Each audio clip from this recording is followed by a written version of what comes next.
And good morning. Welcome to the Federal Small Business Professional Panel hosted by Norcal APEX Accelerator. We have a whole group of wonderful federal organizations who are participating for this. We're really excited. We've been putting together this event for some time, and we're hoping that everyone who joins gets a lot out of it. And you get to learn what the federal small business professionals are all about and how to get involved with their federal organizations with your business. My name is James Forrest. I am a procurement specialist with Norcal APEX Accelerator, or you might be more familiar with Norcal PTAC or the PTAC services in general, as we've been known for many decades at this point. But we are now known as Norcal APEX Accelerators. And here are some of the agencies that we have participating today. We've got Travis Air Force Base, the U.S. Department of Veterans Affairs, NASA, Office of Small Business Programs, the GSA, the General Services Administration, the BOR, which is the Bureau of Reclamation, the U.S. Army Corps of Engineers, who could not make it today, we will be talking about them very briefly, and then the U.S. Defense Microelectronics Activity, the DMEA, and then, of course, the SBA, which is the U.S. Small Business Administration. I'd also like to note that Travis Air Force Base representative was not able to join today, but you will get a link to their information. You can go do some research afterwards. And so as we go through the presentation today, we will introduce each person in turn, and they'll have a certain amount of time to sort of go over what they want to convey about their agency, how to get involved as a contractor. And then we're going to have a plenum Q&A session afterwards. So if you have questions, that's wonderful. We want your questions. We want you to put them into the Q&A tab in Zoom. So if you go down to your meeting controls, you should be able to see that there's a Q&A tab as well as a chat. We've been using the chat here, and it's nice and busy. You can keep on networking in the chat, but if you have questions about the content, if you have a question for a specific panelist or about how to get involved, please put that in the Q&A, and we will answer them to our best abilities in the order received. We're also going to be hearing an intro, a few slides from Lori Fulkinson with the GSA. So, but first I want to talk fairly briefly about the Norcal APEX Accelerator and what we do. We are the hosts of today's organization. Basically, we provide no-cost government contracting assistance, which is a fancy way of saying we can help you out for free. We are a nonprofit program. We get funding from the federal government as well as the state government of California. And all of this means is that we are not a government agency, but we can absolutely help you do business with government agencies. In 2022, our clients won more than $900 million in government contracts. And I think we're set to exceed that number this year. So almost $1 billion, which is pretty phenomenal. It's a lot of cash going into the pockets of small business owners in our service area of Northern California. So we are really passionate about what we do, and here's how we do it. Here's how we help our clients. You start out by going to our website at norcalptac.org. If you're in our service area, so if you're in one of these 15 counties here, then just go ahead and click Apply Now. It'll walk you through the process, submit the steps 1 through 7, hit Save at the end of the survey, and then our intake coordinator will let you know within a couple business days who your procurement specialist is if you're accepted. So basically, in order to be a client, you have to be contract ready, which means your business has to be established. You have to have some cash flow, and it should be in an industry that the government does business with. So there are some things that are not appropriate, but feel free to reach out to us with any questions. And then once you got your foot in the door, we can help with one-on-one counseling. So we have a team of procurement specialists, including myself, who can meet with you virtually, remotely, on Zoom, email, phone, that sort of thing, and go over really just about anything related to government contracting. And so I'll go over some of those services on the next page. But we're education folks. We're here to educate you. We're here to coach you, guide you through. We don't do the work for you. We don't represent you, but we are here to hold your hand and make all of this confusing contracting stuff a lot simpler. We can also set our clients up with a custom bid matching profile. So that's the second main service we offer. It's really helpful. It's something we pay for, then offer to you for free. Basically, we're going to put in some keywords in a system that describe what it is you sell. And then the system's going to go out on the internet and scrape all these different databases and find matches, opportunities that are posted on things like sam.gov, Cal eProcure, and all sorts of different local procurement websites as well. It's going to send it to your inbox every morning. So that's a really nice thing. And then, of course, because you have joined today, but we put on resources and trainings like this one. So these are always free to join, and you don't have to be a client. You don't have to be in our service area. You can join from the Philippines. It doesn't matter. We just want everyone to feel included. So please take a look at our calendar for upcoming events, and you can also find our past recorded events on our website. If you're not in our service area here, you see these 15 counties in blue, then you can click on that second link here, aptac-us.org, find a PTAC, and like I said, PTACs are also known as APEX accelerators, and you'll find a whole directory of all of them across the whole country. Okay, all right, so we didn't have a service slide there, but I just want to say we can help with things like federal market research, local, state market research, preparing your capabilities statements, get SAM registrations, all kinds of certifications in the federal and state level. Proposal review, that's a big thing we do. Helping you find opportunities, how to market your business is a huge thing, and then all kinds of contracting programs. So that's just a little slice of what we can help with if you'd like to get involved with us. I just want to disclose for all the presentations today, we are recording this in late June of 2023. The information we're providing today is accurate to the best of our presenters' ability. Some of the provisions mentioned herein could change. So we just want you to be aware that this won't be information we're saying today won't necessarily be true forever, but it is true today to the best of our ability. Okay, we're going to start things off with Lori Falkenstrom, who's from the GSA, who will be giving you kind of agenda overview. So Lori, if you could go ahead and turn your video. Absolutely. And thank you so much for that. I know the disclosure was important because change is constant. So thank you for adding that, James. And good morning, everyone. Again, my name is Lori Falkenstrom with the U.S. General Services Administration. I am one of many small business professionals who are here to help. My apologies, something just popped up here. Are you able to turn your video on, Lori? I'm clicking the button, but for some reason.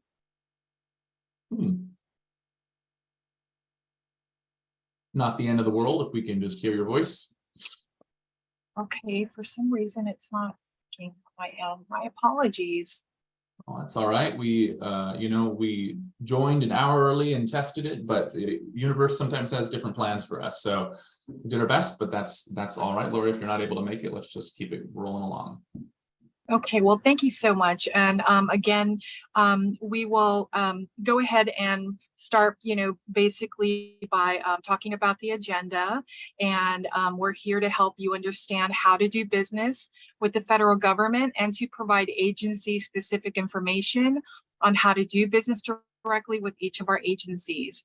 I would like to take this time to thank our Norcal APEX team for inviting my colleagues and I to present our information today.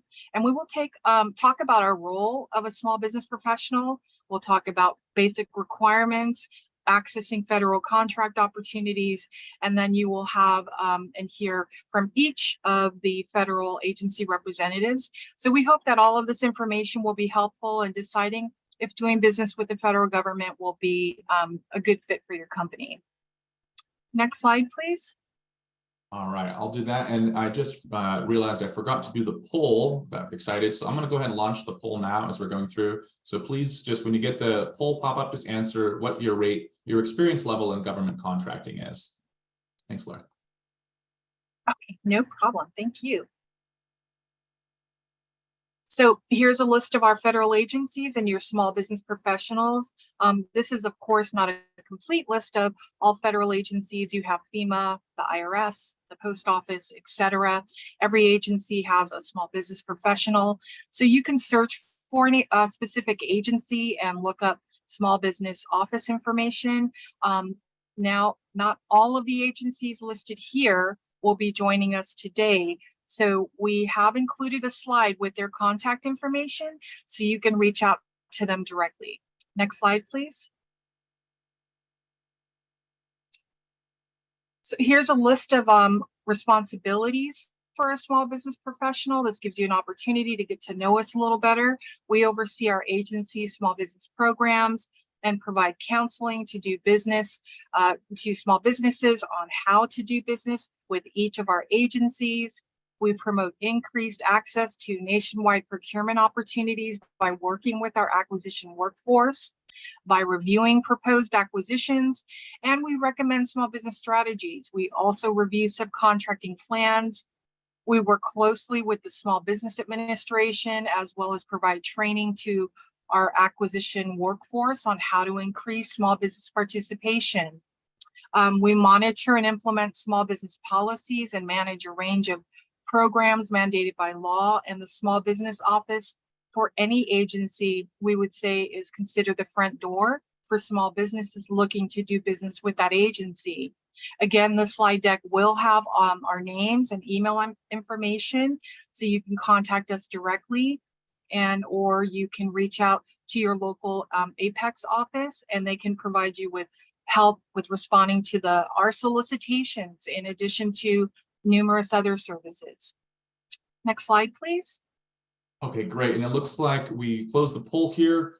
57% have no experience, 19 just a bit of experience, another 19% somewhat experienced, and then just a few of you, 6%, which equals 3 folks are very experienced in contracting. So we welcome all experience levels, and that's great information to have.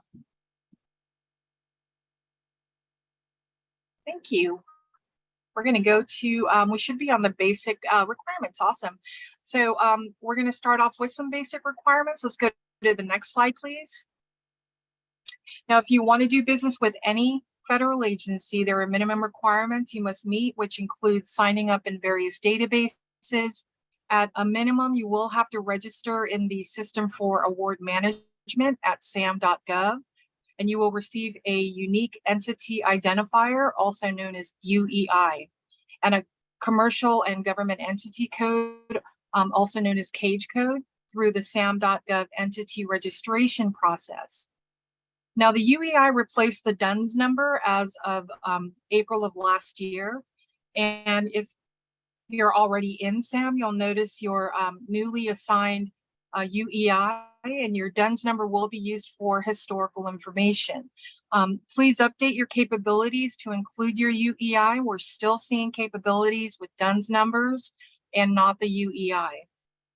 The sam.gov database also ties into how you get paid, and also how the federal government and potential small business teaming partners will find your company by completing your company profile. So generally, a contracting officer who is looking for a particular firm will use sam.gov and the dynamic small business search database to view a list of companies in a specific industry selling the products or services they are looking for in a particular region, or a nationwide search for their market research. So during your SAM registration, you will need to identify your business size, and the size changes depending on the product or service you offer. We suggest that you please visit the SBA size standard website. And you will also have to identify your NAICS code, which stands for North American Industry Classification System.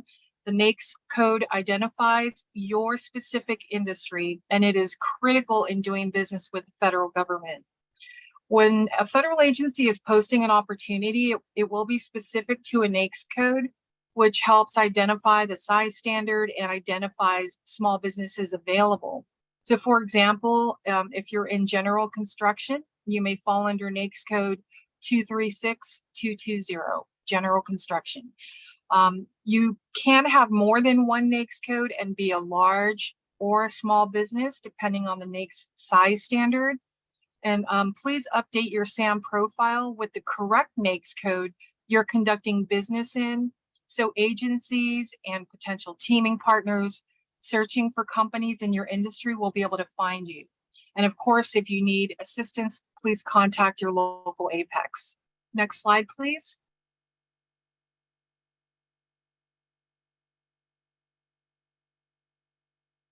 It's important to determine your business category. Are you a woman-owned business, a hub zone business, or service-disabled veteran-owned small business?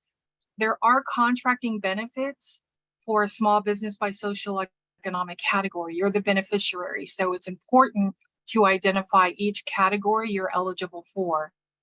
And if you're a hub zone, which stands for historically underutilized business zone, or an 8A firm, or woman-owned or service-disabled veteran-owned small business, there will be opportunities especially for each category. And having these will allow you to pursue specific social economic set-aside opportunities. And we are very fortunate to have the SBA here with us today. You will hear more about this later in the webinar. There's a lot of research to do during this stage of the process, so we recommend working with your local APEX, and they will help walk you through the process. Next slide, please.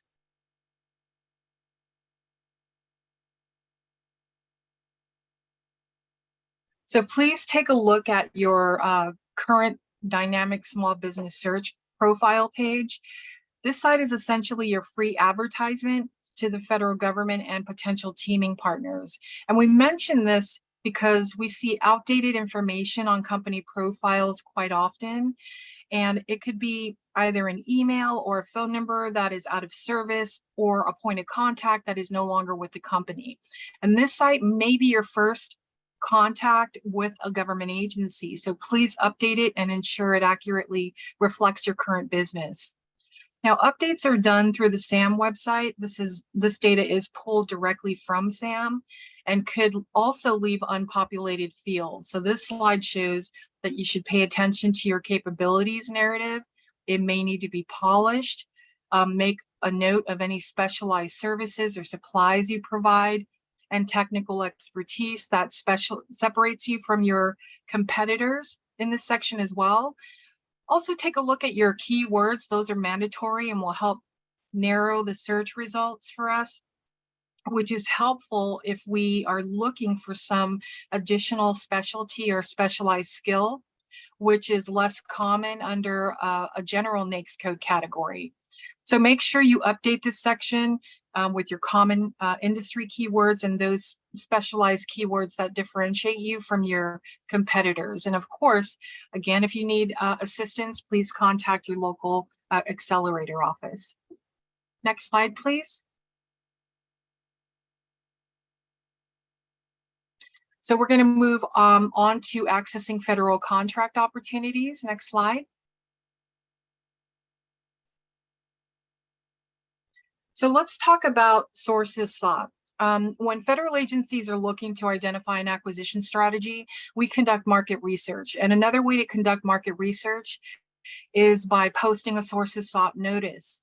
Now, these notices are posted on sam.gov, and the results of the notices will help form the contracting officer's determination to help set aside altogether, or determine if they can set aside using a social economic category such as hub zone, 8A, woman-owned, or service-disabled veteran-owned small business.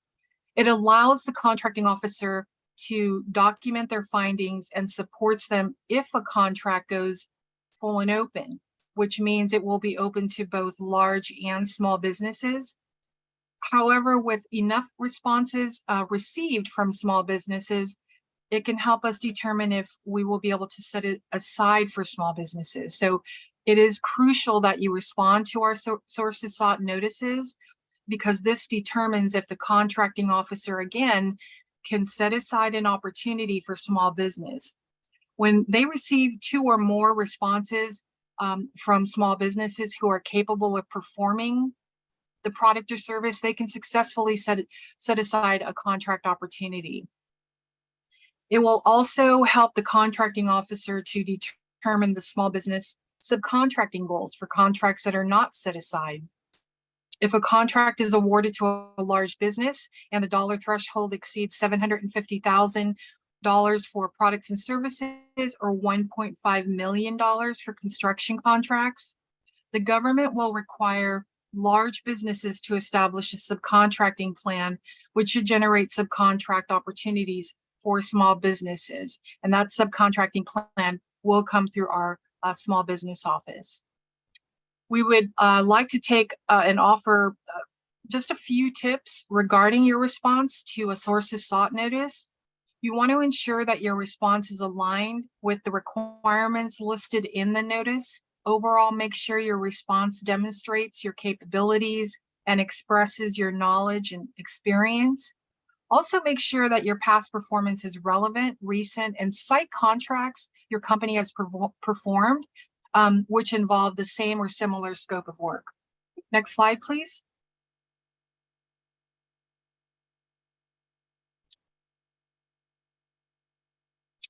If you're looking for federal contract opportunities, please visit sam.gov. It is the government point of entry for federal agencies to post special notices such as events, request for information, pre-bid conferences, and special notice sources sought notices. You'll also find the synopsis and solicitations as well. And this site is growing and has consolidated numerous other sites, which includes the Department of Labor wage determinations and the contract data report, which was moved from the Federal Procurement Data System, also known as FPDS. Now, if you're new to SAM, please check out their Learning Center for guidance or contact your local APEX team. Next slide, please.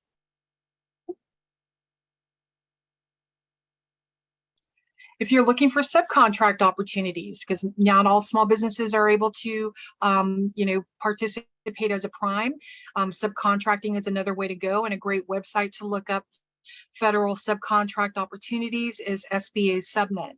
Small businesses can search for potential contract opportunities with large prime contractors. They are the ones going in and providing that data into Subnet, and you can choose from the location from the Subnet map, and it will provide you with the list of contract opportunities by location, the closing date, point of contact, specifically point of contact with that particular large prime contractor, and a description of the opportunity and much more.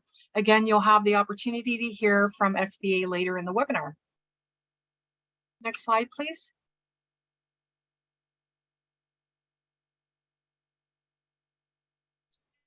I mentioned the FPDS site. If you want to know which federal agency buys what you sell and how much they are spending, then check out the website. You can do a search from the home page of fpds.gov. For example, you can search by NAICS code and view the list of contract awards and the top federal agencies, the contractors, large prime contractors specifically who receive the contract awards, and you can contact them for potential subcontract opportunities. And if you need help with the site, please work with your local APEX team. Thank you. And next slide. Okay, this topic, small business resources, will wrap up the last of the slides specific to general information on how to do business with the federal government. And then I will hand it off to the APEX team to introduce your lineup of federal agency presenters. So let's go to the next slide. I know I've mentioned that APEX throughout the webinar, they provide training and counseling on marketing, financial information, and contracting, all at no cost. Please visit the website you see listed here. Also take time to visit the SBA website. We know that they will be joining us on this webinar, so there's a lot of information that they will share. They are also going to provide you with any details that you may have had regarding the information I covered. And with these 3 resources and websites that we've provided here, it's just a starting point in reaching out to SBA. So let's move on to the next slide. Here's a list of annual small business events. I know there's a lot of in-person events taking place now, and still, a lot of webinars. I didn't have time to add the GSA Small Business Works Conference, which I wanted to mention. It will be held in DC and offered virtually at no cost, either way. And again, this will be a no-cost small business conference and held the first week in August. And let's not forget the most recent one coming up is the Navy Gold Coast in San Diego, beautiful San Diego, California, July next month. So that's another one to definitely consider, making a lot of connections and networking. And let's see, I will go ahead and share any information that I have regarding the GSA Small Business Works Conference, and I will send that out to the SBA, APEX resource partners, and have it posted on sam.gov. So you can look out for that GSA Small Business Works Conference soon. Next slide, please.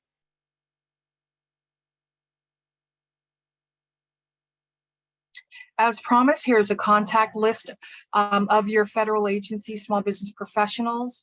And before I hand it over to the APEX team, I know I speak for all of my colleagues when I say we are grateful and truly value their partnership. They continue to support us and work hard to make connections like this happen. So thank you, Amanda, Taylor, and James. With that said, this is the last slide for me. See, so that wasn't so bad, was it? Now, if you still want to do business with the federal government, we have more to share. There's always more. I will now turn it back over to the APEX team, James. Thank you. All right, thank you so much, Lori. That was really good information. And just a reminder, everyone's going to be receiving these slides as well as the video recording. So all these emails, you don't need to be frantically scribbling down. We'll get them to you in the next week, next several days. So just to start things off, just kind of an overview, we're going to go through a series of panelist presentations here, and we're going to give everyone a chance, up to 10 minutes to talk about their program and how to get involved. So that is kind of the agenda for the next hour or so. And just a reminder, the recording and the slides will be shared to everyone. We're still getting questions about that. The U.S. Army Corps of Engineers was not able to join today, but they are a participant agency for this webinar. So we just went ahead and put an information link. So go ahead and click with that. That's how to do business with the Army Corps of Engineers. They have a lot of really interesting projects going on and a great resource for a lot of small businesses. And U.S. Air Force, Travis Air Force Base on the outskirts of the Bay Area. Please take a look at their website as well, how to get involved with them. Another excellent resource for clients, especially in our service area, and one of our military installations here.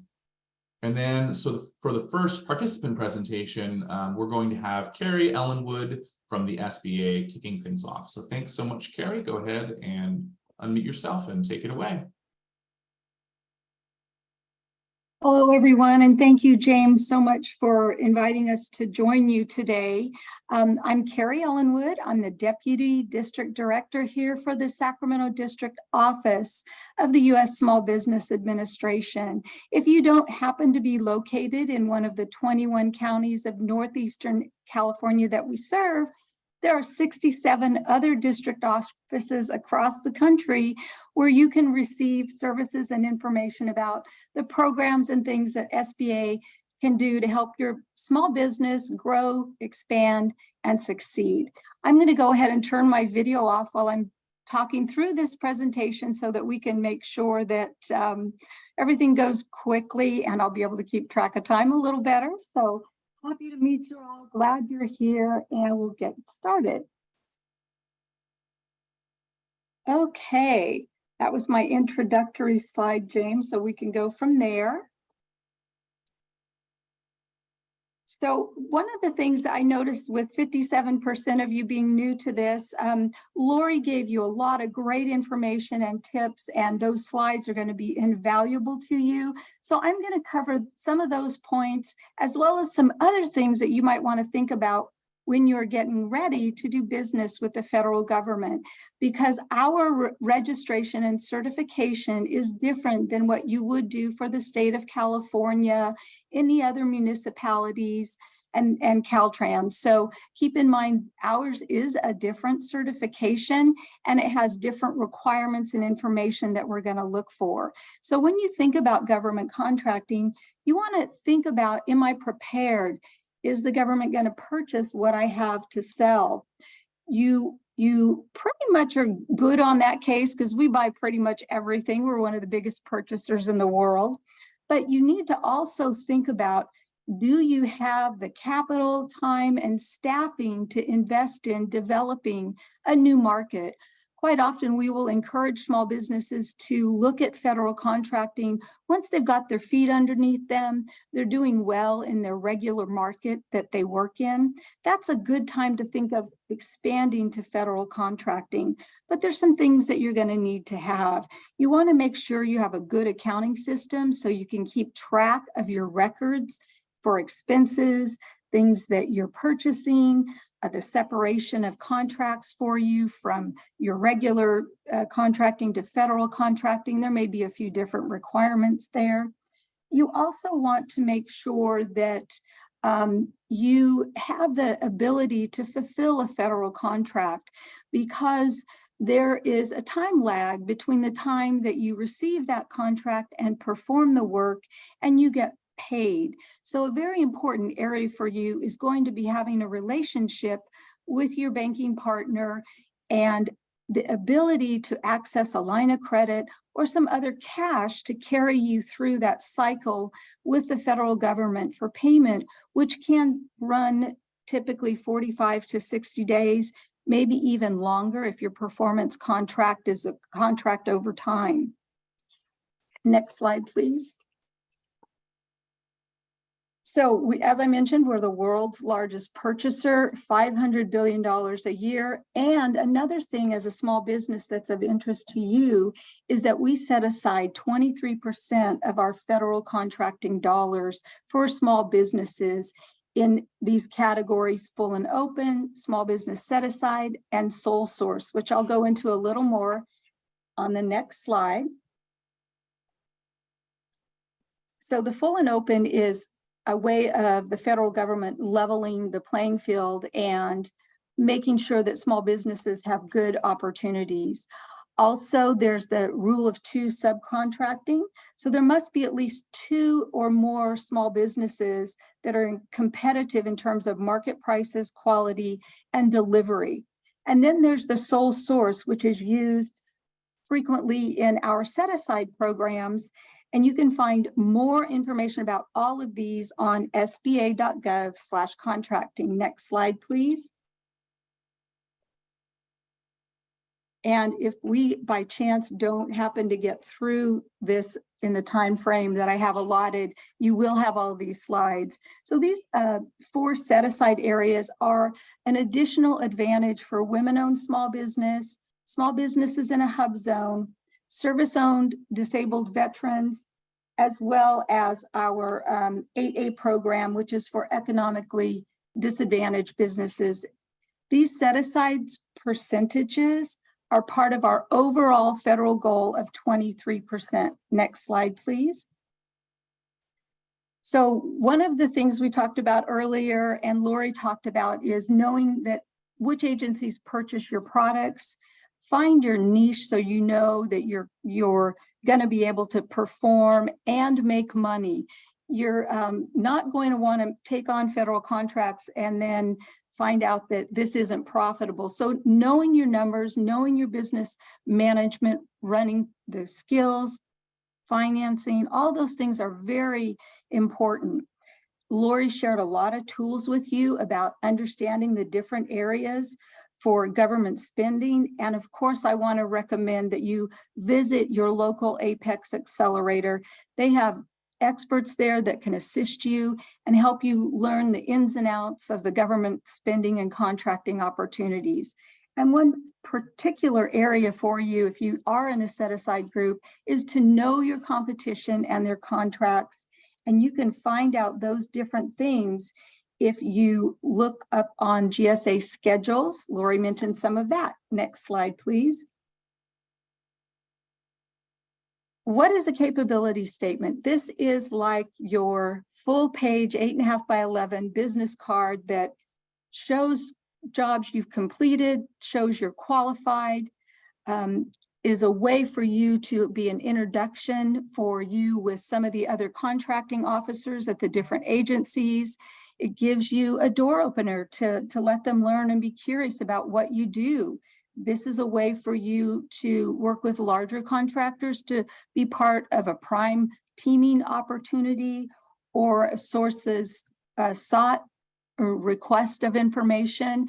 It's very good to spend time on this. Go out and look at what your competitors look like on their capability statement. I encourage you also to make sure you're taking pictures of these jobs you complete, because sometimes they always say a picture is worth 1,000 words. In your capability statement, that is a good addition. Next slide, please.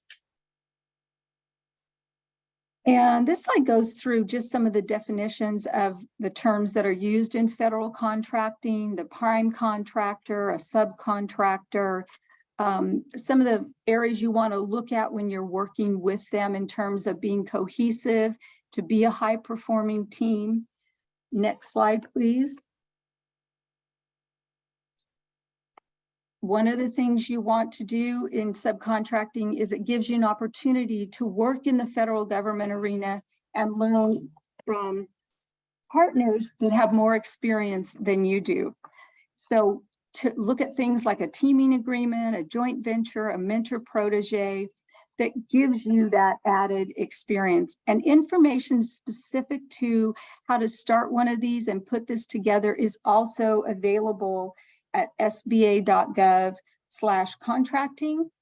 And I want to let you know that if you are located in one of the 21 northeastern interior counties that we serve, we do have quarterly meetings for government contracting and networking opportunities. Our next one is August 10th here in Citrus Heights from 9 to 11:30-ish. If you're interested in that, you'll have my email at the end of this, and you're welcome to email me and send me your email so I can give you that information. If you're not in our district area, but may want to look at some opportunities here, you're welcome to join us. Next slide, please. Okay, and these are the resources that you can go to for marketing to find out who and how to talk to people. Lori covered these as well earlier, but we here at our district have a business opportunity specialist that you can reach out to and learn a little bit more about some of the set-aside programs. We also are starting a series of SBA webinars that will help you learn about the different set-aside programs. Again, send me your email, or you can look at an Eventbrite, and that will share the information for these upcoming webinars that we're having. Next slide, please. And certify.sba.gov is the portal for all of the set-aside programs that SBA is in charge of overseeing. There you can sign up to be in our 8A program, women-owned small business, veteran-owned small business, and hub zone set-asides. All of those applications are being pulled together in this certified portal for you, and you can go on there and set that up, and then you'll know which certification requires which information. Apex is a great tool. Again, they have experts that can help you go through these different activities. Next slide, please.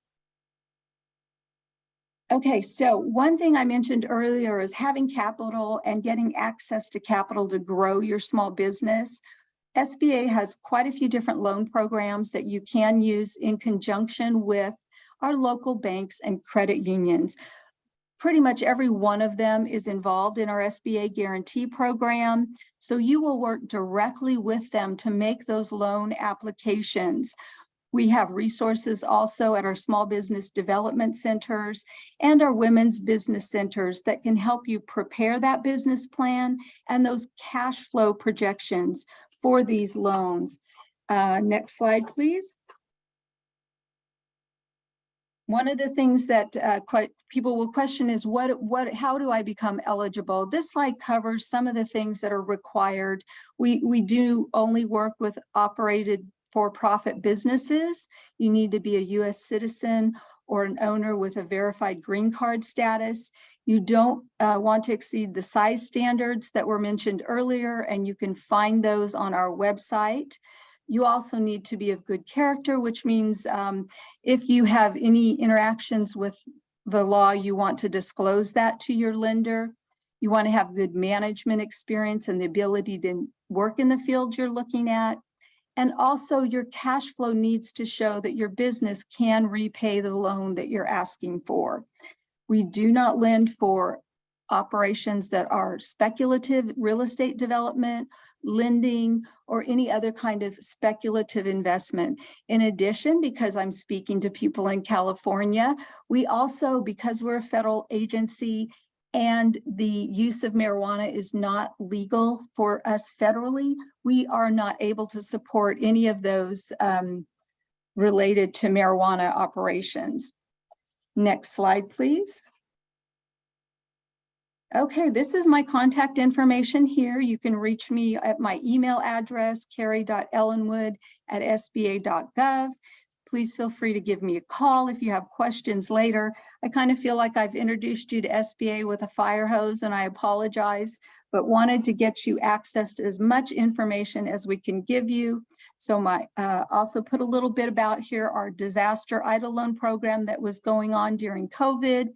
If you received one of those loans, there was a 30-month deferment, so you will start getting invoices for those payments. And if by chance you receive an invoice and you didn't apply for one of those loans, please let us know by reaching out to this link I have provided here. Last slide, please.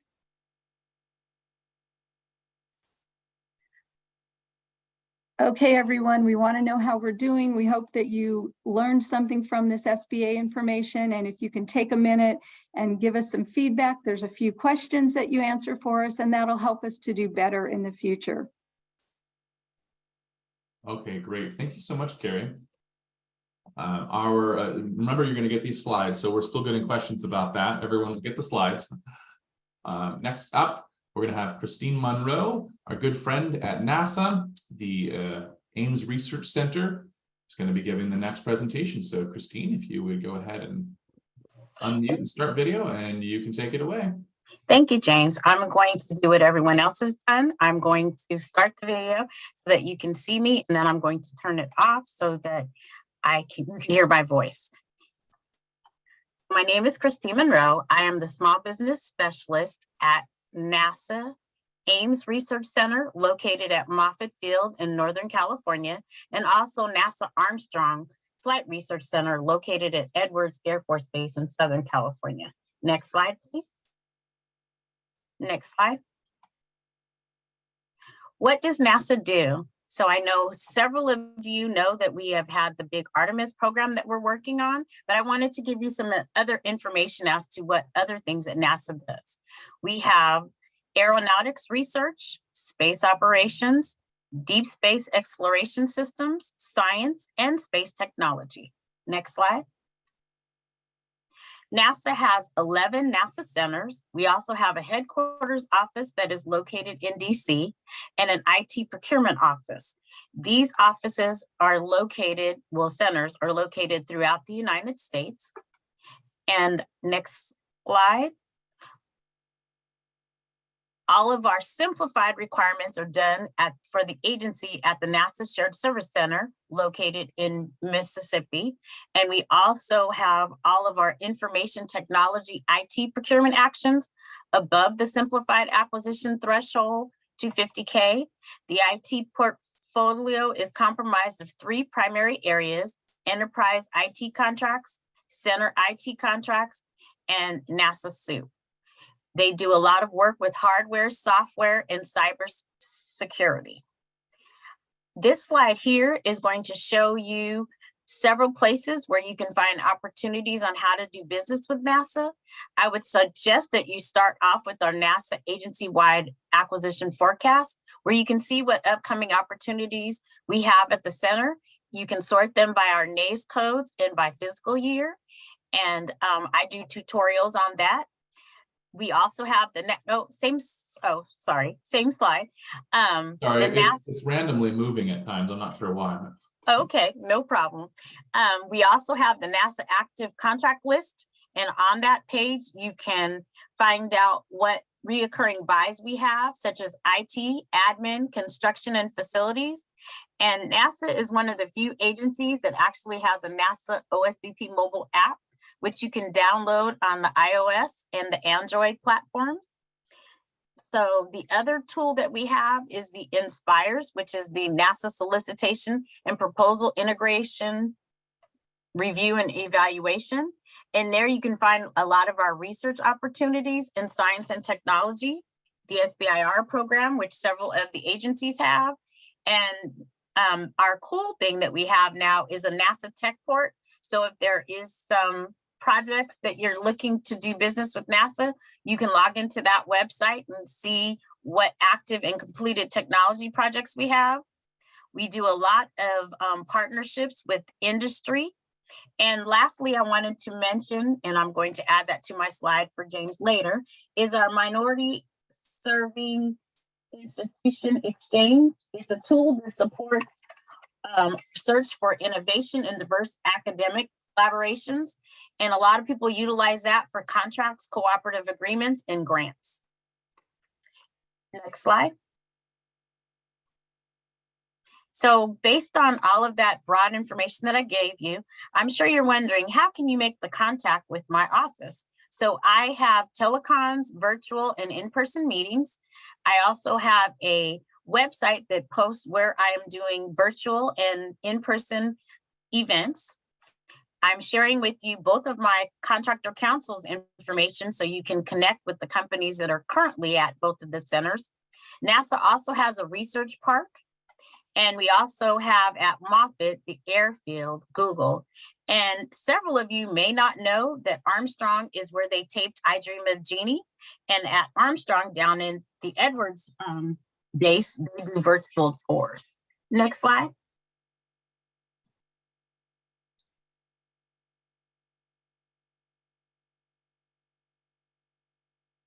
Currently, NASA has an RFI for advancing racial equity and support for underserved communities in NASA's procurement and federal finance assistance. And the response date has been extended to July 11th. So please scan the QR code and respond. Next slide. Wanted to share with you a few of the NASA resources to assist companies in learning how to do business with our office. Every third Wednesday of the month, we have a learning series that we have. We also have a QR code where you can download the OSBP publications and small business guides. And our newest one is a case for small business with Artemis. On July 20th, NASA is going to host a virtual small disadvantaged business step up and do business with NASA. So please go to our website and sign up for that. We also have a NASA Mentor Protege program. You can find out more information about that when you log into our NASA OSBP website. Next slide. So recently, NASA has revamped our NASA vendor database. The purpose of the vendor database is to provide a platform that is open to all small businesses and large who want to work with NASA, as well as NASA employees who wish to view the landscape of prospective vendors. So please either log into the website or select the QR code and register. Next slide. Wanted to share with you our current NASA agency and center goals. The agency goals are a combination of all the center goals as an agency. As you can see, we are currently not meeting any of our goals at the agency level. Next slide. At Armstrong, we are currently meeting all of our center goals. Next slide. At Ames, we are also meeting all of our current center goals. Next slide. If you are interested in learning more about how to do business with NASA, here's my contact information. Please send me an email so that I can send you additional information in regards to how to do business with NASA. I look forward to meeting with you all and also look forward to your companies registering in the NASA vendor database. Thank you, James. Okay, all right, thanks so much, Christine. Next up, we have Lori Falkenstrom. Who's going to be talking about the U.S. General Services Administration. Thank you, James. If you can go to the next slide, that would be awesome. Thank you. And hello again, everyone. I'm going to talk about doing business with GSA. Next slide. GSA is a federal civilian agency, and this slide gives you a snapshot about GSA and our mission. And our mission is to deliver value and savings in real estate, acquisition, technology, and other mission support services across the federal government. GSA provides workplaces by constructing, managing, preserving government buildings, leasing, and managing commercial real estate. GSA is one of the federal government's largest buyers and contracts for billions of dollars worth of products and services for other federal civilian agencies and DoD customers worldwide. And our policies promote management best practices and efficient government operations. Next slide, please. So GSA is made up of two components which offer contract opportunities. We have our public building service, also known as PBS, and our federal acquisition service, also known as FAS. So we're going to quickly start with PBS. GSA and PBS lead the way in green building design, construction, retrofit, sustainable operations, and maintenance. GSA is considered the government's landlord. And as you can see, PBS owns and or leases over 8,000 assets. And GSA maintains an inventory of more than 370 million square feet of workplace for 1.1 federal million employees, and preserves more than 500 historic properties. So here's a short list of the services PBS procures. And if you're looking to identify potential PBS opportunities, check out our GSA forecast of contract opportunities, GSA subcontracting directory, sam.gov, the GSA multiple award schedules, and indefinite delivery and indefinite quantity, also known as IDIQ contracts. So if you offer services in construction, maintenance, building operations, leasing, or other related construction services, we recommend you start by visiting our PBS website listed below. Next slide, please. We're going to go ahead and switch over to our FAS, and you can find that they offer access to a wide variety of contract opportunities. Their contract vehicles offers billions of dollars worth of products and services and facilities that federal agencies need to serve the public. There's always an open solicitation available for you to become an industry partner, helping GSA supply federal agencies with high quality products and services. So here's a short list of products and services GSA procures through FAS, and there's obviously a lot more. You can find opportunities by visiting, again, the forecast, the subcontracting directory, etc., everything that you see listed there. And I do want to quickly mention one last FAS service. So not only does GSA procure, but we also auction off real estate, furniture, computers, vehicles. We've provided our GSA auctions website listed below. Next slide, please. Okay. I work in the Office of Small Business Utilization, which we covered our small business role. And if you're not sure where to start with GSA, you can reach out to our office and we'll help get you started, or you can reach out to your local APEX office. Next slide. Now, here's a snapshot of GSA's amazing history as far as small business achievements. And this is GSA scorecard, which shows our grades going back as far as 2016 to 2021. Next slide. On this slide, we are proud to share a snapshot of our small business spend for fiscal year 2022. It shows GSA small business goals as well as our achievements. We have exceeded all of our goals in all categories. And again, this speaks volumes to the tremendous efforts made within our GSA acquisition workforce and in working with our resource partners like the APEX and small business industry partners such as yourselves. So thank you for that. Next slide. This slide shows the government-wide statutory goals based on the Small Business Act. And on the right side, you will see GSA's fiscal year 2023 small business prime goals. Next slide. Now, small businesses will always be our top priority. We continue to increase small business participation in our acquisitions, and there's a lot more to learn about our GSA small business programs. We recommend that you visit our website so you can get to know more about our office. And the map that you see here shows the different regions. We are located in Region 9. Which covers the Pacific Rim region. We cover all of California, Nevada, Arizona, and Hawaii. And the map will help you identify other states in other regions and what they cover. So please feel free to reach out to your local GSA small business specialist in any region that you're looking to do business in. Next slide. And if you're looking for, again, GSA potential contract opportunities, please visit GSA's forecast of contract opportunities. I recommend that you spend time on this website to become familiar with it. This information is entered by GSA program managers and GSA contracting staff.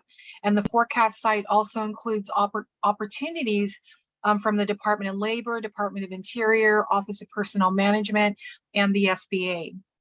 And as noted on the slide here, you will have filters to select by NAICS, the agency, location, and other options. And if you want to view the details of a specific project, you will see the highlighted area where it says View Details tab.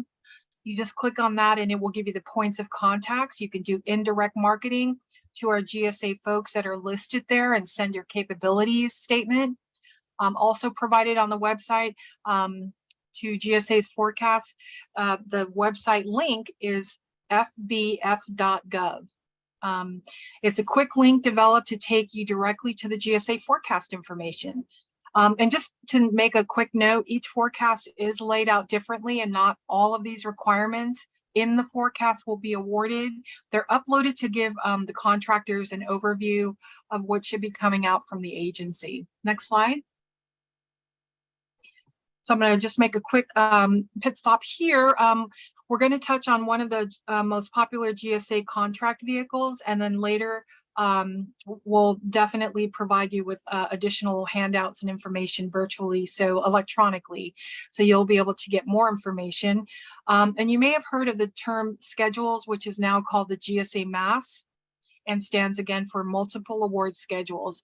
These are long-term government-wide contracts with commercial companies that provide access to millions of commercial products and services at fair and reasonable prices to the government. And mass contracts are making it easier for the commercial or for the federal agencies and for the industry partners. You can also market directly to them, which is extremely helpful for your company, and it gives you the visibility. It generates over $40 billion in sales per year, and over 80% of our mass contract holders are small businesses. And we have a mass standing solicitation, which is open continuously, posted on sam.gov. And you can see there should be a link here, but you'll still have access to all of that. And there are over 19,000 scheduled contractors on schedule. If you're pursuing a mass contract, you must generate $25,000 in sales within the first 2 years, and at least $25,000 each year thereafter. I know this is a lot of information, but just to kind of give you an idea, and we are working with the Norcal APEX to provide a more in-depth GSA webinar about specifically the GSA multiple award schedule. So that should be coming up in September 6th. But if you want to take some time to look at the website, we have provided that at the bottom, the best website on where to start. It will give you the instructions, requirements, and provide information on how to submit the offer. Next slide. Our GSA e-library is where you can do research and see if you're selling a product or service under the MAS program. It's a great source for finding the latest GSA contract award information, which includes the MAS. government-wide acquisition contracts, also known as GWACs. And these are technology, IT-related contracts. And also the assisted acquisition services information will also be found. So that's a great place to start. We just ask that you visit that website to get to know that a little more. Next slide.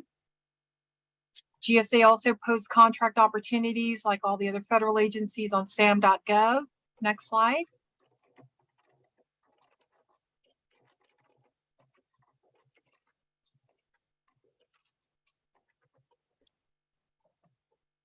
Let's go to the next slide. There we go.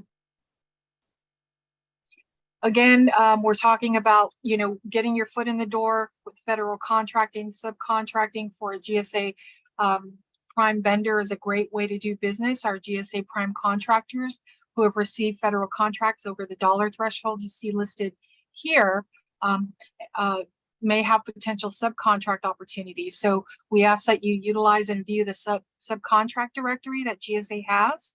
And as you can see from the snapshot, you can filter the search either by contractor's name, NAICS, or state. You can also find a list of prime contractors on GSA's e-library website, and you don't have to hold a GSA mass contract. We recommend you visit both websites to do further research. Next slide. Here's a link to our government contracting fact sheets. Please check them out if you're looking for more information. And like I said, there's always more. Next slide. Getting down to the last one or two. Here's a partial list of my GSA counterparts. Please reach out to them if you're looking to do business in any of the different states. Next slide.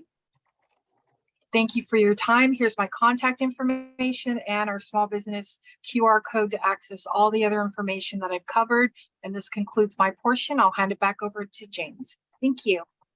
All right, thanks. That was very informative, Lori. GSA is a great program to know about. And then we're going to keep things moving along here. Next presentation will be a team effort from Donnie Williams and Michael Dean Dupolo for the U.S. Department of Veteran Affairs, better known as the VA. So let's go ahead and have you guys take it away from here. All right, great. Hello, everyone. Thank you all for attending. As James said, my name is Donnie Williams, and you can see my photo there on the screen. I'm a senior procurement analyst with the Department of Veteran Affairs, and I'm located in the Sacramento area. And my co-host is Michael Dean Dupolo. Dean, you want to go ahead and say hello?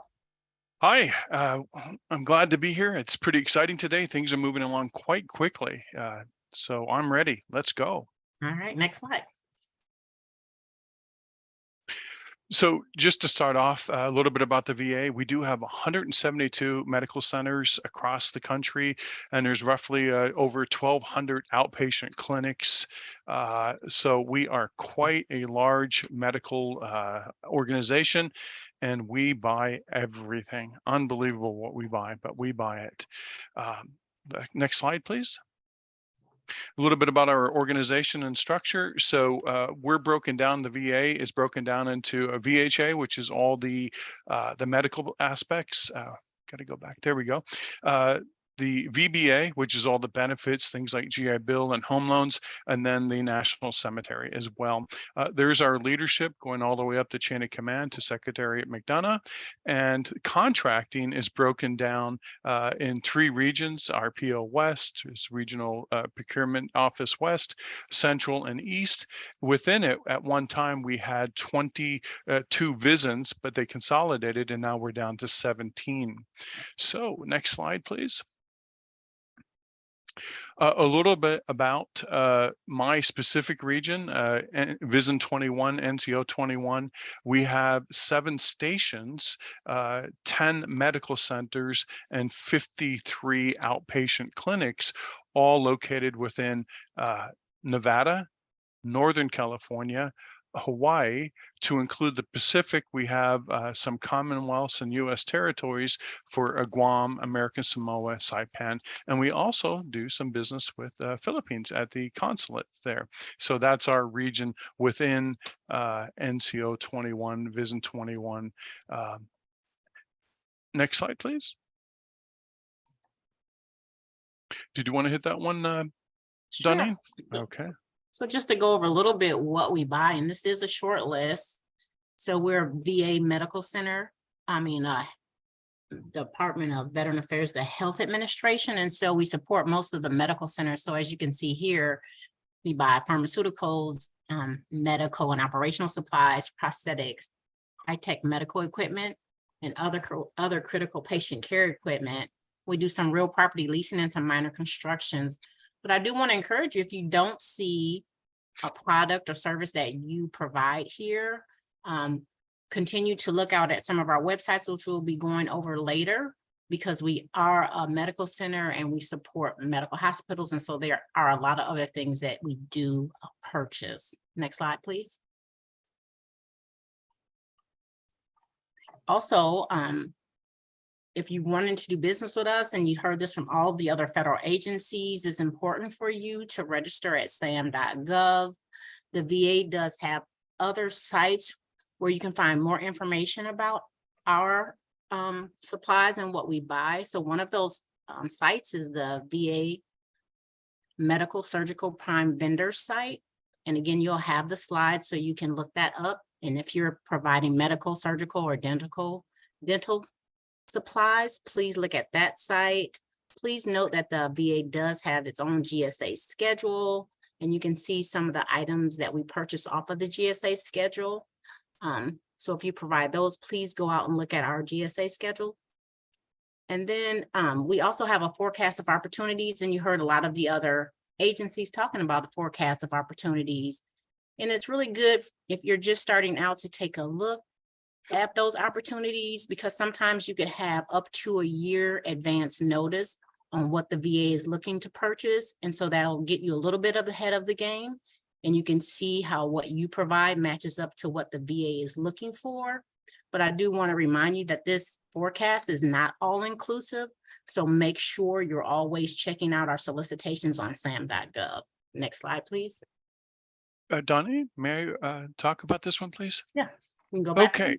No, this one here, this is Okay. great. So I'm actually happy to report that for fiscal 22, RPO West, across the board, all VISNs, we met and exceeded our small business goals. So I'm extremely happy about that.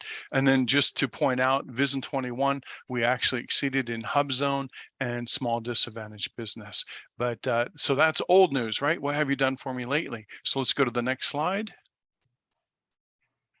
And so here we are in real time. And so for fiscal 23, just happy to report of all these small business eligible funds, we are on track, meeting and exceeding those goals at VISN 21. So I think that's good news that we try to push as much as we can to the small business. And these goals are actually made by both the SBA and the VA. So it's not just sort of us, setting the bar here or there. We discuss it and talk at it with the SBA to see what's really realistic.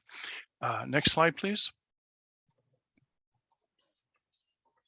So I just wanted to point out that the VA is a little bit unique in the sense that we have a Vets First program, and it was a Supreme Court ruling that actually determined that because we serve the veteran in healthcare, that we could also help serve them in their livelihood. And essentially, it puts them at the front of the line when it comes to the bidding process.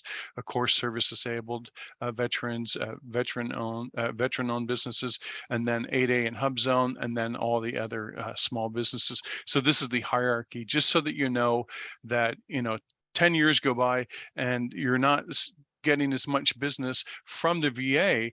It has to do with this, that we are pushing as much as we can to the veteran-owned businesses. So I just wanted to be clear with that. However, we also have to navigate, just like everyone else, limits on subcontracting and non-manufacturer rule and Buy American Act. So they don't get all the business. So those other variables come into play. We have to navigate those as well. And it sort of levels the playing field again. Next slide. So In the past 5 years, I'd received a lot of calls, people having innovative products or observations or wanting to work with the VA. And so in the past, we had what we called a program called unsolicited proposals. And it's not just to the VA. Actually, every government agency has a requirement to receive unsolicited proposals. If there's something truly innovative that you stumbled across and that you want to share or work with the government or do research. So that was the initial program that we had at the VA. And then we have the Office of Healthcare Innovation, because it's always evolving. But that seemed to be more of an internal process where PhD researchers and providers would, find instances where they wanted to know more or go down a certain path and improve healthcare. And so that was more of an internal thing. Pathfinder, that's the new thing. So if you come across a new product that has maybe a reuse or observation and you want to work with the government, this is the new front door, and it's called Pathfinder. And you can navigate there if you're interested in a collaboration effort, or maybe it needs more work, or if you're ready to sell it. But that is big news, and I think it's a great program. Can you pause Next. right there, Dean, before we Yes. go on?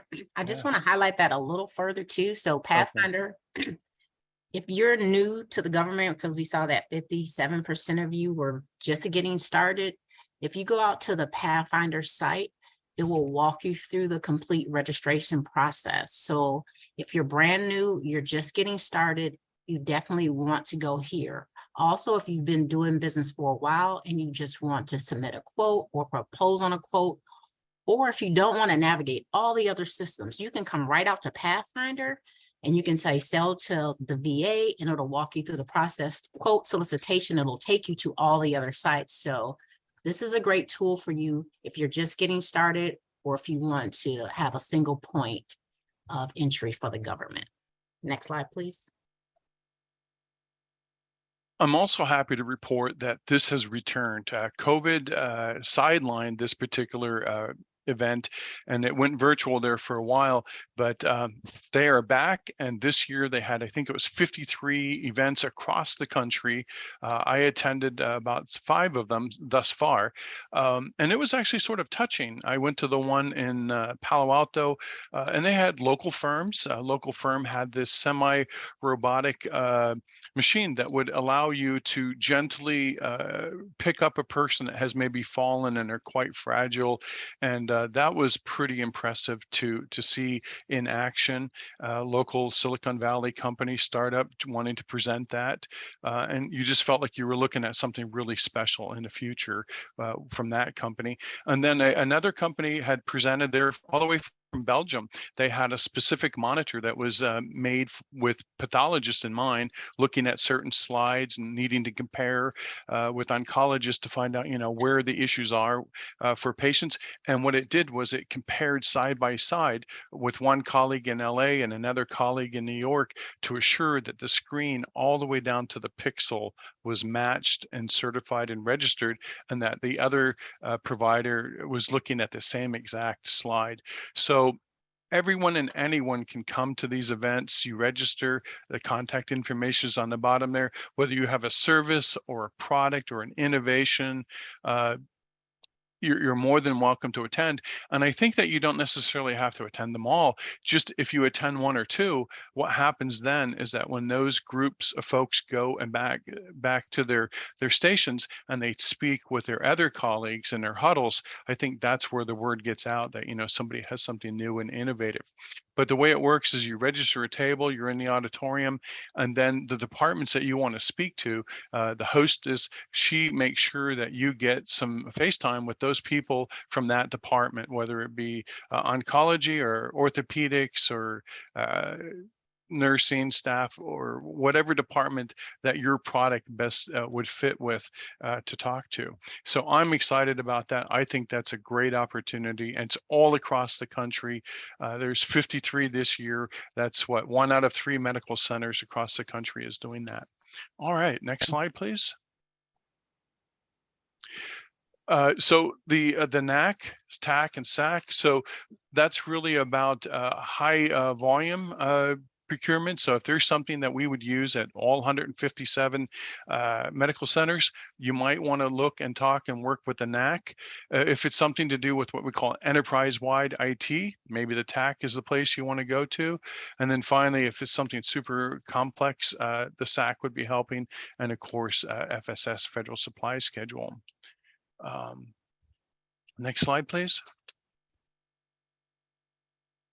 And before we go, I just wanted to share a quick note. I did a few of these during our COVID period, and I want to make sure that you have a couple hints here. Always cast a wide net. Look at all federal agencies. Don't just focus on one. And then also, I think there's another way to look at federal agencies as a group. Look at their budget. So the VA will have the same budget roughly next year with some inflationary numbers.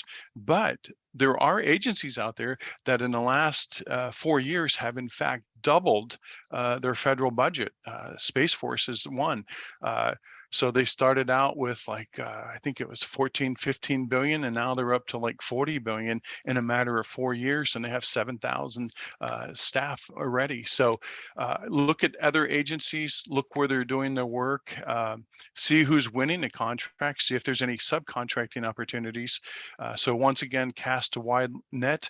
And then also one thing I think is really valuable. I know small businesses always wear a lot of hats, but this one I think is interesting. So when you're filling out your bid, your numbers for your industry, we often look at CPI, Consumer Price Index, and it's good that you take that in account. However, you're not necessarily a consumer, you're looking as a supplier. So there's a specific number for your industry as a supplier, and you want to look up the Department of Labor statistics for your industry. So last year we were looking at one that we had as an example, and so it was off by 0.5% in a 5-year contract. That's 2.5% difference that you would be bidding low as opposed to high. So you just want to make sure that you are in fact using the right numbers when you derive your numbers for your particular bid. You don't want to get into a contract because they are firm fixed price contracts. You don't want to be on the losing end of that. So you are taking all the risk. Make sure that you get your numbers right. Once again, it's not the CPI, it's the one for your specific supply industry from the Department of Labor. But Doneen, is there anything that you wanted to add to that? I know we've only got a few minutes, so I was trying to talk as fast as I can. Yeah, no, great job. Thanks, Dean, for everything you said. I do want to have a couple of closing comments, if you don't mind.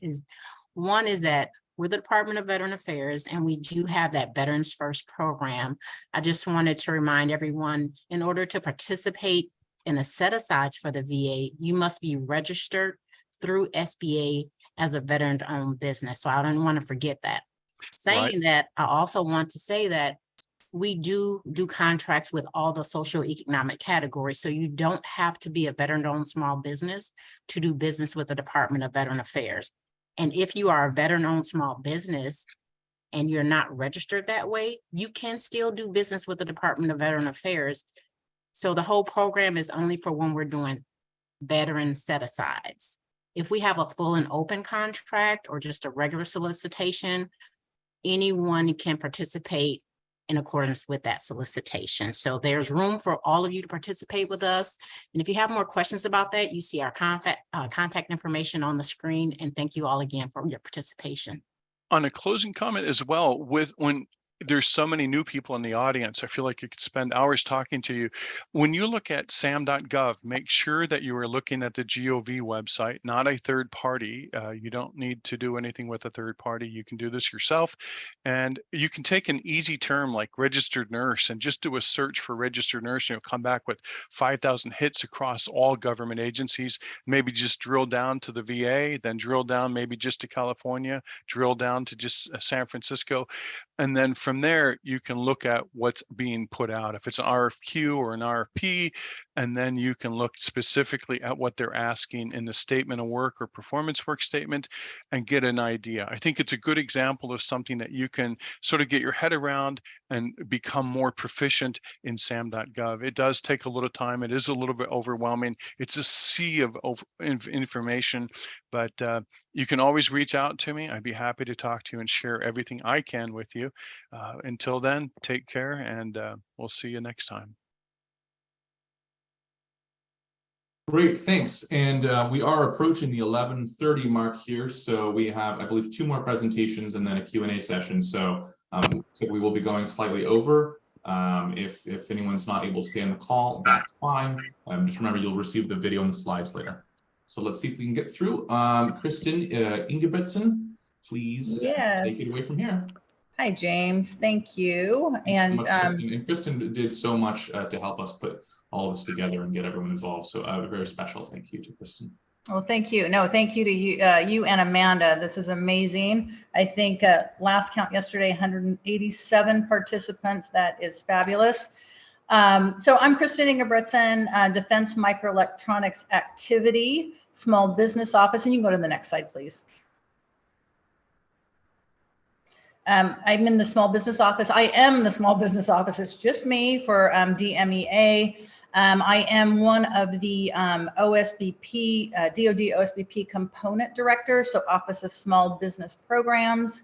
There's about 14 of us, or 14 components under the DoD. There's way more small business professionals under DoD, but one of 14. You can go to the next slide, and I am going to shut camera off and continue on, and I will go through quick. I have some repeat stuff, so I will just blast through those.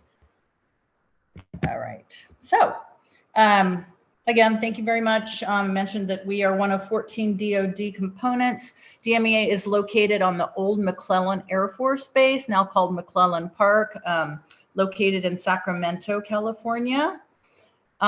So we are very unique. So you've heard from a lot of my counterparts, and DMEA, very niche thing that we do. And I would say there isn't any other DoD agency that does what we do.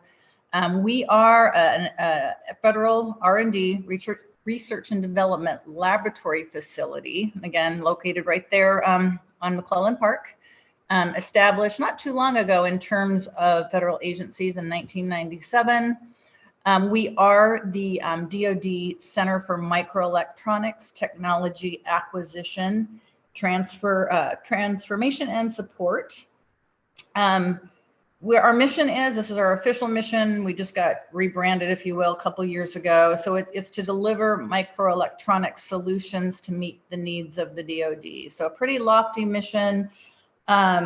I'll let you read that bottom part, and I'm going to read off of my notes here from one of our engineers. I kind of like this. It puts it into layman's terms. I am not technical, so it really helped me kind of understand our mission. I'm pretty new to DMEA, about 15 months, 16 months. So we take research from our lab, we insert it into the field, into the hands of the warfighter. The windows of opportunity open and close very rapidly. And so our folks at DMEA can create and build microelectronics to meet those timeframes, which support the missions. All right, so pretty lofty, pretty niche, as I said. Next slide, please. All right, so here is a list of what DMEA procures. I'm just going to let you read through that. You're going to see in some subsequent slides that some of this is under what we have one really big, we have more than one, but one really big contracting vehicle called ATSP-4. And that's with a lot of the large DoD primes, the Boeings, the Raytheon, et cetera. And you'll see a list of those as well. So a lot of our budget is dedicated toward that large contract. However, we do have what we call operational contracting for some of the other smaller needs that DMEA has. You can see there the software maintenance licenses, even stuff under the semiconductor related manufacturing. Those can go small, anything to support our facility support. And we are gearing up to do a laboratory and facilities renovation sometime soon. So you can look for that in the near future. Next slide, please. All right, so there's our top 10 NAICS codes. And that is what you're seeing there is where we have the most spend, where we spend most of our dollars. As you can see, the top one is in engineering services. But again, that tracks back to that big full and open contracting vehicle, ATSP4 I was talking about. We do have some smaller contracts under that, but most of that spend goes to that large contract. You can just read down the list there. Those are not by any means the only NAICS codes we procure under. You can see the rest of the NAICS codes down there. And that list is ever changing. It's not set in stone, so we can add, we can subtract. This was just something that I got out of SAM.gov data reports for the last 4 years. Is that 4 years there? Yeah. So I'll update it once 23 closes out. Next slide, please. All right. So some of my counterparts talked about, and I know Lori covered it in the beginning, but I just wanted to bring this up because the next slide, you're going to see what our goal is.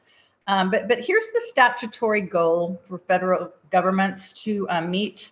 So you can see 23% goes to small business on down. I do want to highlight, and I should have updated that, the SDB goal, which includes the 8A program, that was 11. It was up, graded, increased to 11% from the 5% last year.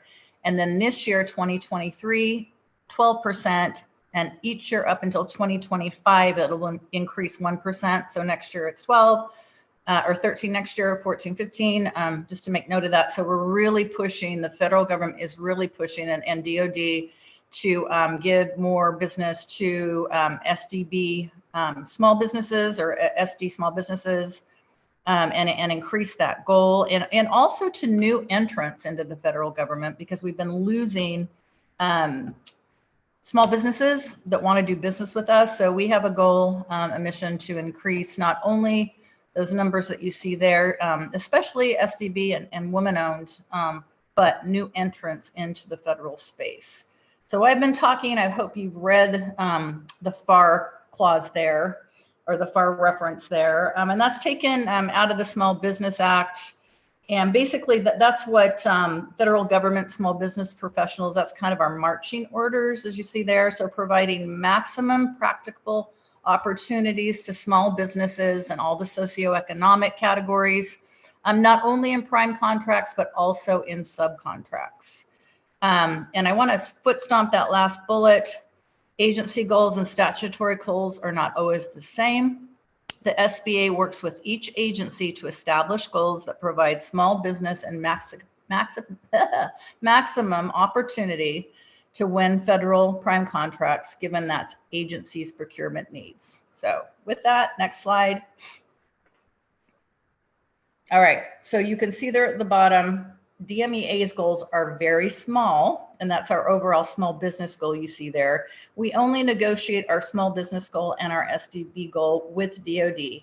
DOD as a whole negotiates the overall goal with the SBA, and so they're more in line with what you saw on the previous slide because of DMEA's unique mission.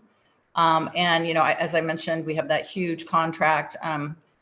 DOD looks at us, looks at the totality of what we can provide to small businesses, and that's how they set our goal.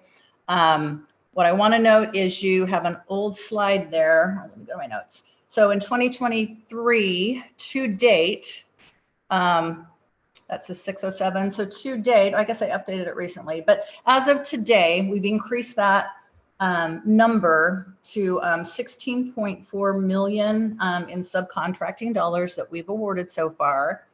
And the total number of actions, so the contracts that we've awarded, has increased to 69 for DOD, 1.4 mil for the the contracting actions, and then 51.6 billion in contracting dollars to small businesses. So it's on, the trend's going up. You know, we're in the, almost in the last quarter, right? Just right around the corner. So you will see those numbers increase. And I have confidence that DMEA and even DOD will meet our small business goals. Next slide, please.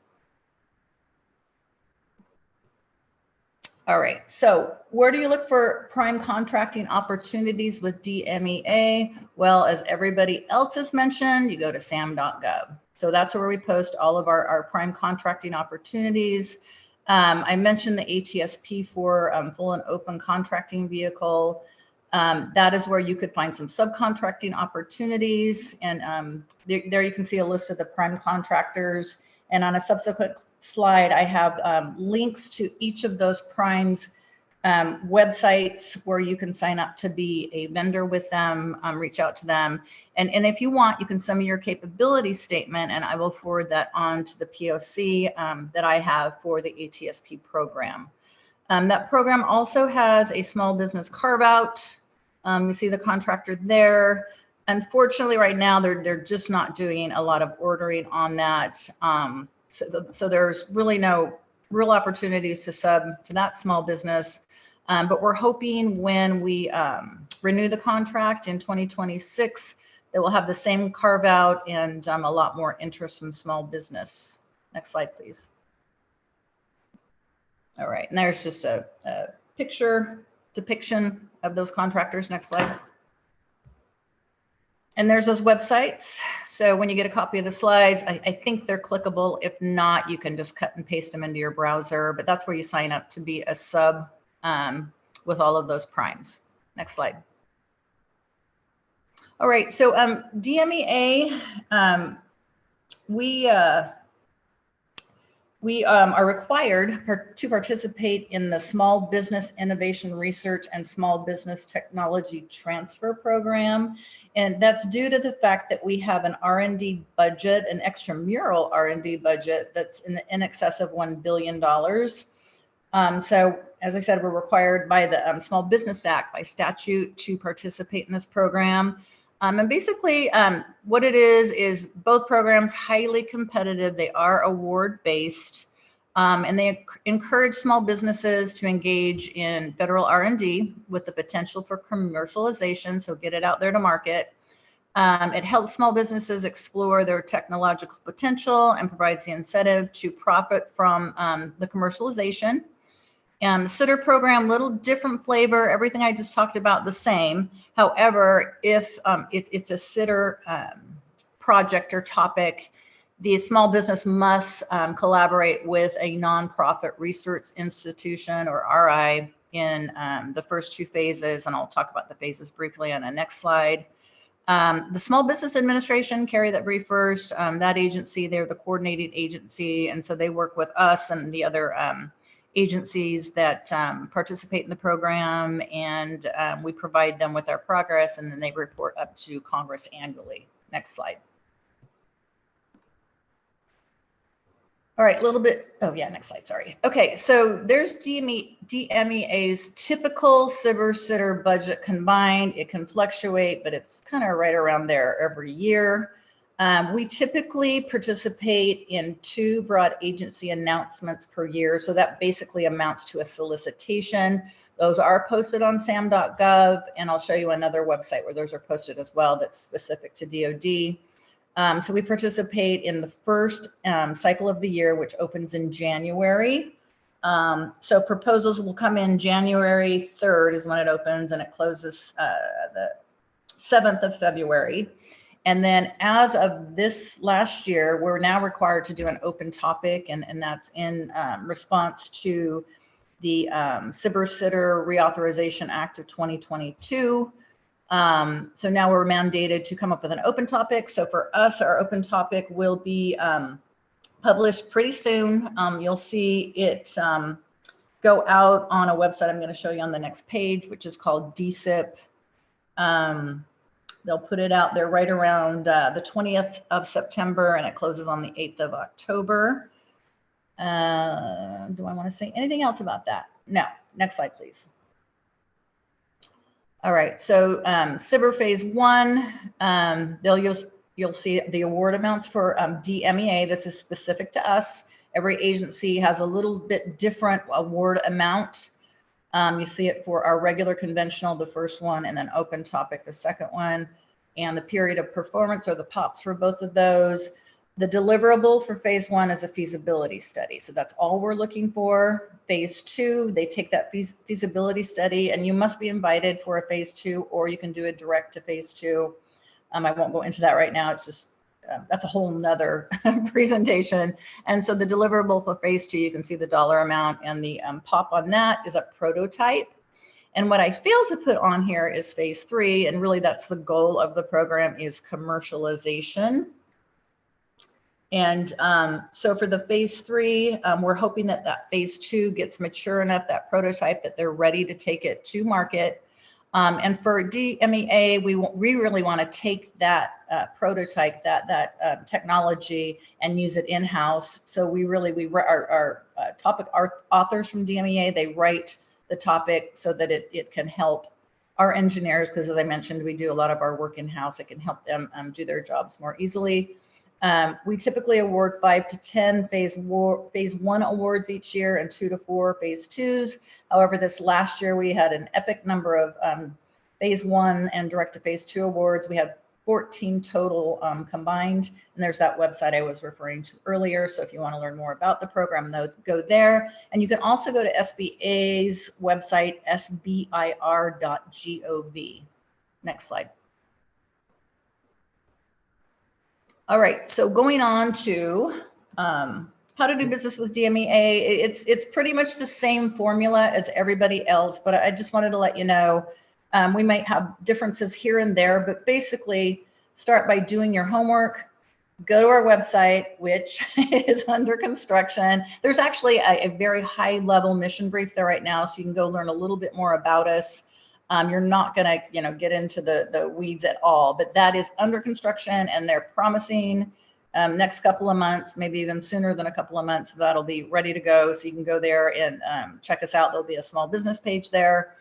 So check us out there, search for past awards, and some of my, the other colleagues before me have mentioned these websites. You can go there and look to see what we've awarded in the past, what it is that we buy. You can do searches on NAICS codes, things of that nature. If you're in sam.gov and searching in their contract data report, our code is 9771. Current opportunities, as I mentioned, are in sam.gov. And I do have an annual procurement forecast.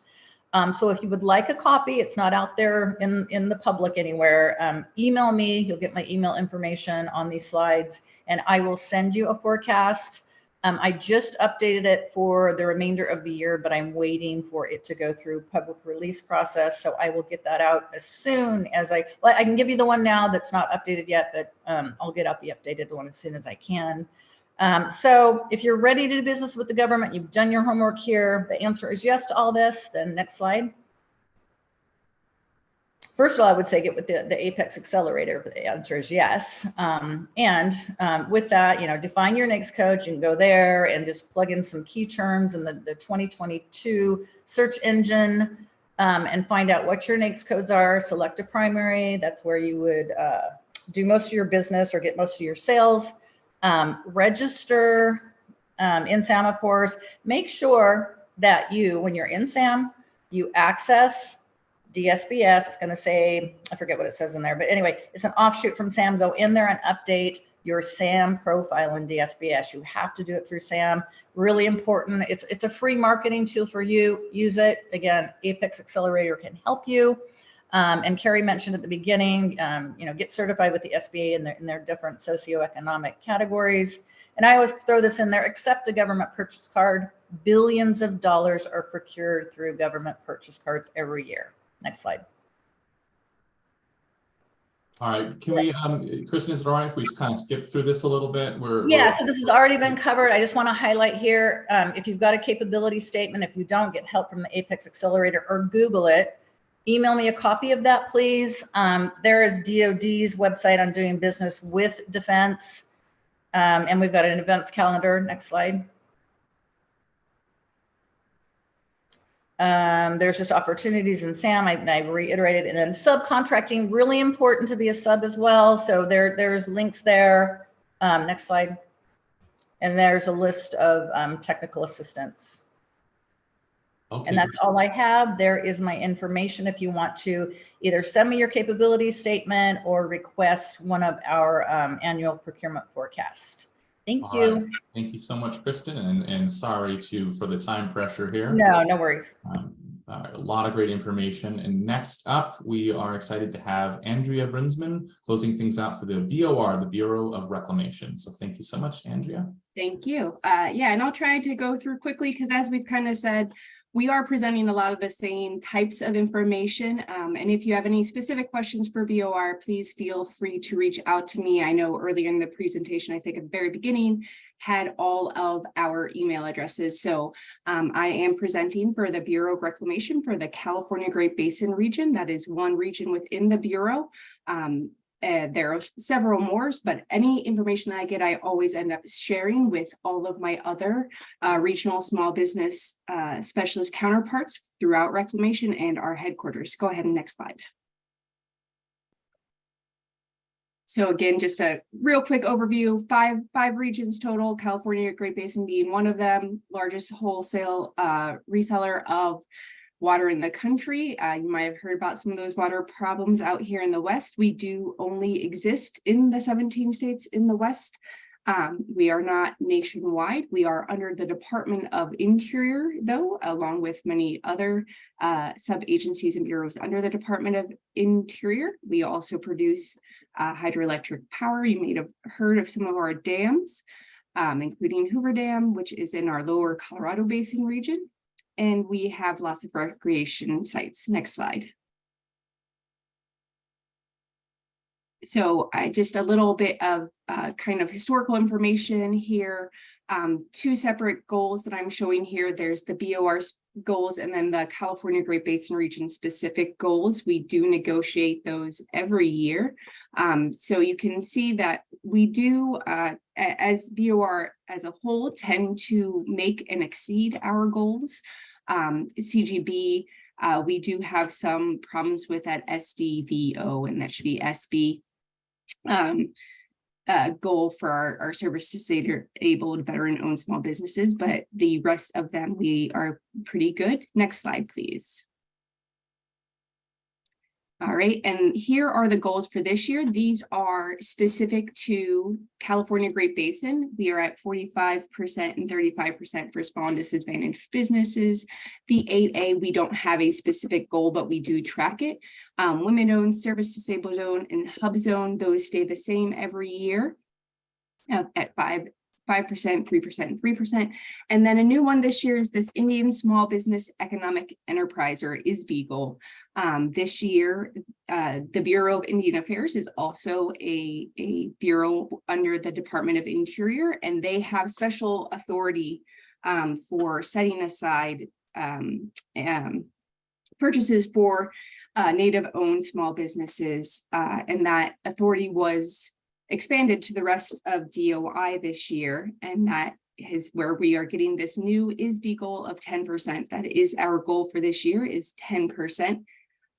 Currently, BOR overall for our ISB goal, I believe we are at 4.19%. We've made all of our other goals so far. Obviously, in the fourth quarter, we will be spending more money, so some of those numbers will fluctuate. But we are setting aside up to 10, or not up to 10%, at least 10%, in trying to make all of those goals. Next slide, please. So again, what BOR buys services wide is, a lot of research or applied science, system design, and data processing. That's another small change that has happened more recently. Is we used to procure almost all of our IT out of our headquarters office in Denver. But more recently, it's being distributed down now to the region. So you will see more, IT requirements coming out from the regional offices as well. Lab and office equipment, earth science, and then just services to do with our water resources, hydraulics, and facility management. Next one, please. And then construction. Construction is probably our for California Great Basin, especially is our bigger area of where our spend is. We actually do have a lot of projects coming out with under construction, even in this fourth quarter. We should be having actually a couple of them that will be ISB set-asides or ISB sole sources, because that authority that we were extended this year does allow us to sole source to ISBs even. That is doing construction on aqueducts, canals, dams, levees, and anything associated with that. Excuse me, I'm sorry. I'm getting over a little bit of a cold, so I apologize. Next one, please. And then commodities. Again, it's a lot of your normal stuff, hardware, software, things to support our day-to-day businesses, any office machines, multifunction devices, things like that. And then again, those things that are more specific to reclamation due to our work with hydroelectric power and dams and water, such as turbines and motors and pumps and valves. Next one, please. So this one, I'm going to kind of skip over this one. Kristen just went over this. I think everybody touched on this. How do you do business federal contracting? If I can say one thing here, try to really drive home is, you want to go to the extent of possibly having even two separate or maybe a couple of different versions of your capability statement.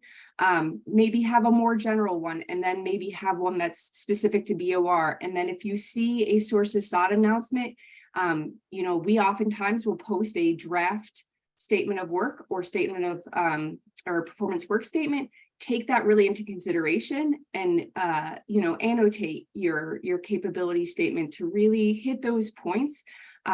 Generally, our process here is if there's a sources sought posted and you send in your capability statement, that contract specialist or contracting officer is going to go to our technical person and say, here, do they look like they can do it? And that technical person is going to look at your capabilities. They might do some separate research on the side, but the more that you can put into that capability statement that is specific to the requirement you are responding to for a sources sought, the better. The point of a sources sought isn't necessarily, definitely isn't to get a pre-proposal or anything like that, but we do have to have enough information that we can make any sort of determination. And that could even be to sole source something to you if your capability statement really fits what we're looking for. Next slide, please. So again, this goes through a lot of what Kristen did. Kristen used to work with me at BOR, so you'll probably see a lot of the same information. Develop your federal capability statements. Even there, we're saying statements because some of the time it is good to have a more specific information on there. Next slide, please. All right, that's it. I tried to go a little quicker there so we can get into some Q&A in just a little bit of time that we have. Thanks so much, Andrea. I really appreciated that. Learning about the BOR always fascinated me. All right, so that concludes our series of panelist presentations. And once again, I'd like to apologize that we're going over time here. This is the end of the main presentation. If you'd like to stick around for the Q&A, we'll try to get some of these questions answered. We have also been typing some responses in the Q&A section. So we'll get as many of those as we can in the next couple of minutes.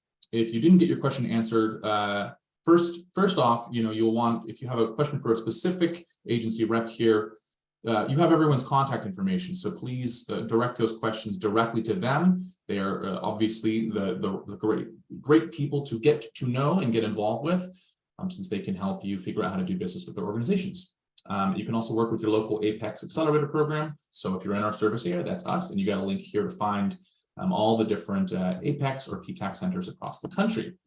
So let's jump into the first question here. Does subnet.sba.gov, does it hold exhaustive subcontracting opportunities, or are there alternative sites that folks should be aware of? And anyone can answer the question here on the call.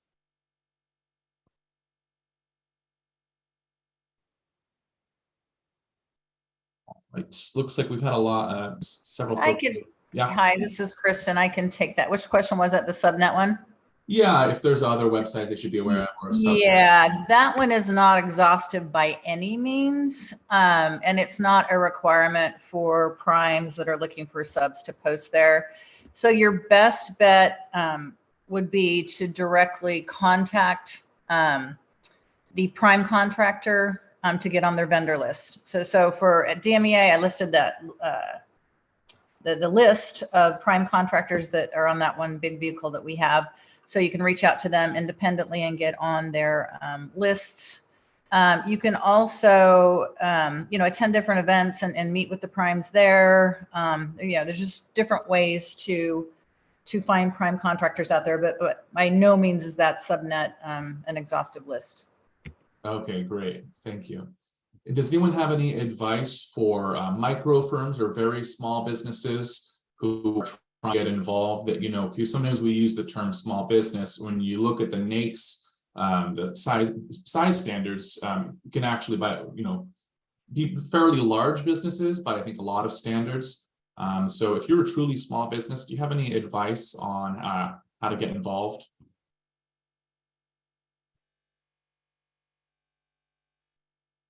I mean, I can jump in there perhaps if nobody has anything to offer. I would just say, subcontracting is a great way to start out. Trying to go after prime contracts can certainly be difficult. And you're right. I think a lot of federal agencies are expecting a certain level of competence and a certain size of business, proficiency in your industry. So, don't be afraid of going after subcontracts. And then also don't forget the federal government. That's the purpose of our today's webinar, is talking about federal contracting, but there's all kinds of different contracting. If you want to grow your business, no better place to do it than to diversify your contracting goals. There's state and there's local, there's tribal contracting, and of course, there's also the private market to build your business as well. Anyone have anything to add to that? I was going to add that for the federal government, most of we call it simplified acquisition threshold, which is 250, and then they have the micro. So what you would also need to do is to reach out. I know I posted NASA Ames and Armstrong contractor councils. You can reach out to them to see if they have any. But as far as the P card holders, that's a little bit harder to get in touch with those folks now. So I did want to add that.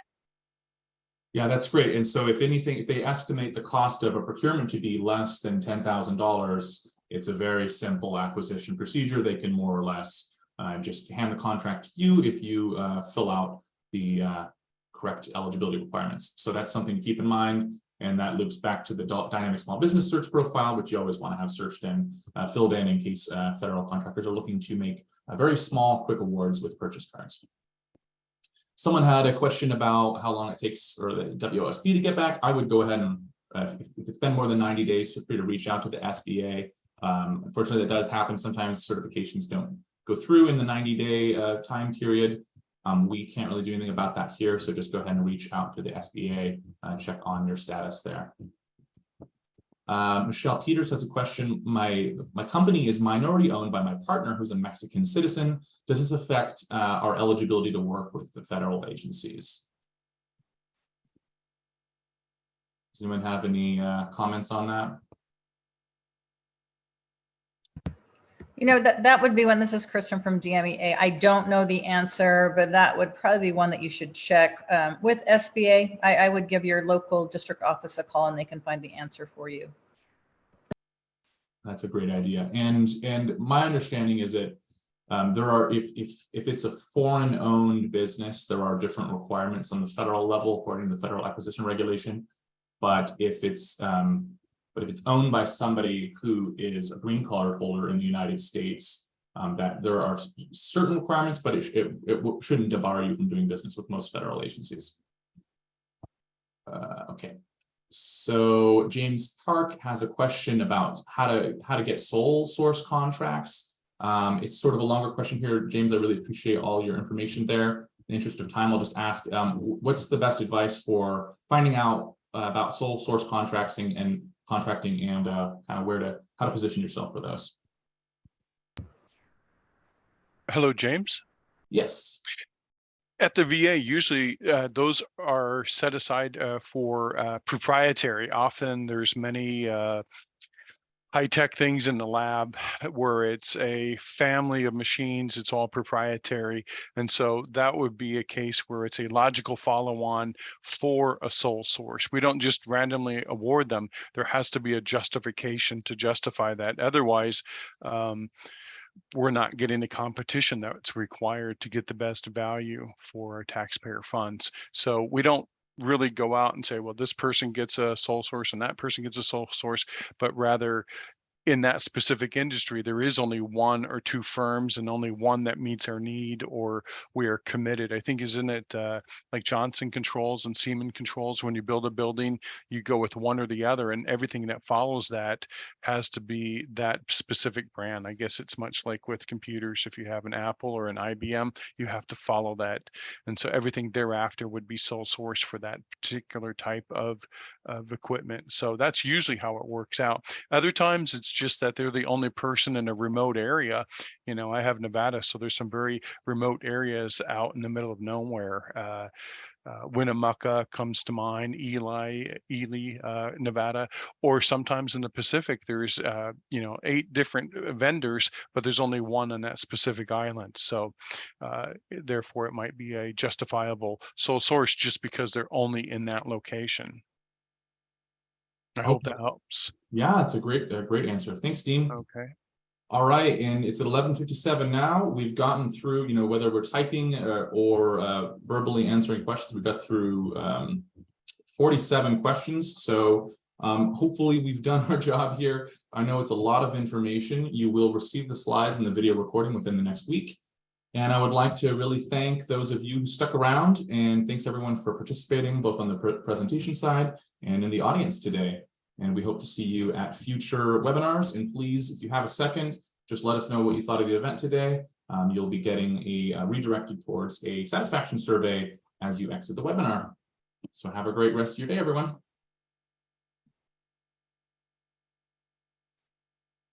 All right.